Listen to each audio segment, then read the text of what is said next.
Assalamualaikum warahmatullahi wabarakatuh. Selamat pagi anak-anak. Hari ini kita akan melanjutkan pelajaran kemarin. Kemarin kamu sudah belajar tentang teks laporan.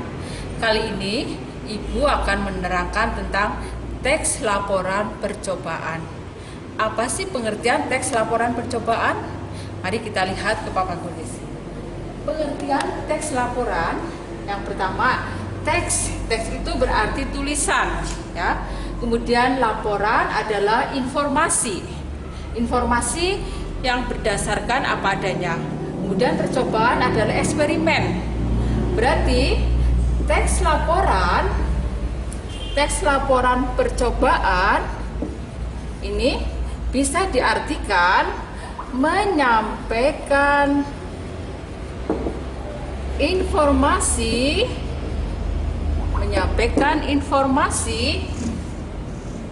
dari hasil percobaan dengan atau secara tertulis. Nah, ini pengertian dari teks laporan percobaan. Menyampaikan informasi dari hasil percobaan atau eksperimen dengan atau secara tertulis. Ini pengertian dari laporan teks percobaan. Kemudian apa sih ciri-cirinya teks laporan? Ciri-ciri teks laporan yang pertama adalah fakta. Kenapa fakta? Karena apa? Percobaan yang kamu ambil ini harus berdasarkan fakta. Hasil percobaannya berupa fakta, ya, berupa fakta. Kemudian yang kedua adalah lengkap.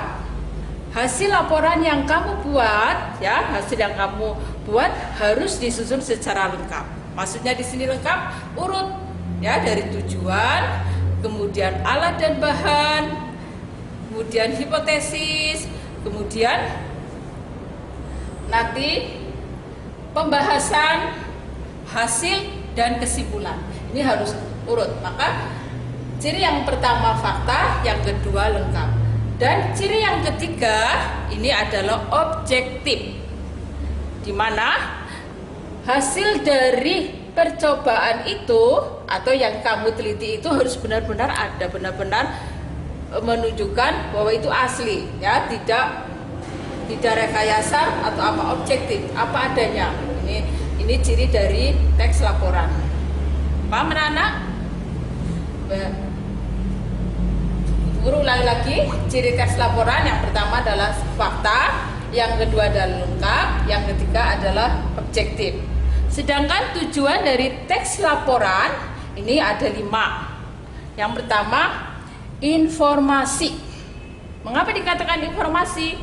Karena kamu mengadakan penelitian, mengadakan percobaan ini untuk menginformasikan, ya, untuk menginformasikan kepada orang lain. Maka tujuannya adalah informasi, memberi informasi kepada orang yang lain, pada orang lain yang belum tahu.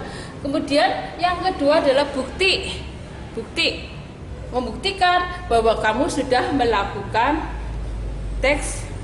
melakukan eksperimen, melakukan percobaan. Ini harus ada buktinya. Buktinya berupa apa? Ya berupa tadi laporan itu, ya. Kemudian sebagai dokumentasi. Kenapa sebagai dokumentasi? Teks laporan yang kamu buat ditulis, nah, kemudian bisa digunakan suatu waktu bila kamu memerlukan bukti dari teks laporan yang kamu buat itu. Berarti yang ketiga itu tujuannya adalah membuat dokumentasi. Yang keempat adalah pemecahan masalah. Maksud dari pemecahan masalah ini, ya, misalnya kamu mendengar rumor di lingkungan kamu, di sekitar kamu, bahwa tahu ini jangan dimakan karena tahu ini mengandung borak. Benar tidak mengandung borak, ya?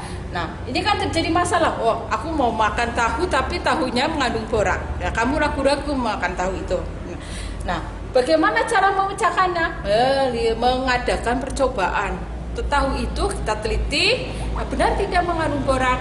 Kalau tidak mengandung borak, maka kesenangan kamu makan tahu bisa dilanjutkan lagi. Berarti yang keempat dari tujuan percobaan adalah memecahkan masalah. Yang keempat adalah, yang terakhir adalah, yang kelima itu adalah pertanggungjawaban. Pertanggungjawaban kepada siapa? Kepada orang yang menyuruh membuat laporan itu. Misalnya guru menugaskan kamu membuat teks laporan, maka bukti dari hasil menyusun teks laporan adalah pertanggungjawaban kamu kepada guru. Paham ya anak-anak? Nah, berarti tujuan dari teks laporan ini yang pertama adalah informasi, bukti, dokumentasi, pemecahan masalah, dan pertanggungjawaban. Sudah paham ya anak-anak? Nah, untuk lebih jelas lagi tentang informasi, maka latihannya adalah ada pada buku paket. Silakan kamu buka halaman 12 sampai halaman 13. Teks 1, teks 2, dan teks 3. Kemudian kamu mencoba menjawab pertanyaan bacaannya ini, pertanyaan bacaannya.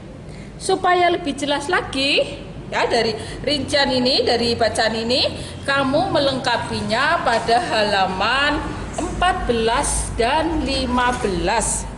Nih, 14 adalah Venus, kemudian yang ke sini belakangnya adalah kelelawar, yang ini adalah laporan tentang rantai makanan di Antartika. Ini kamu tinggal melengkapi saja. Contoh di sini ya. Contoh di sini tentang Venus. Venus adalah planet dalam sistem tata surya kita. Maka di sini pengertiannya adalah pengertian planet Venus. Kemudian yang kedua, Venus sama besarnya dengan bumi. Ini keterangannya ukuran planet Venus. Nah, dan seterusnya. Nanti selanjutnya kamu jawab sendiri ya. Untuk latihan itu. Demikian saja pelajaran hari ini. Mudah-mudahan kamu tetap semangat walaupun belajar di rumah. Selamat mengerjakan. Udah ya, selamat mengerjakan.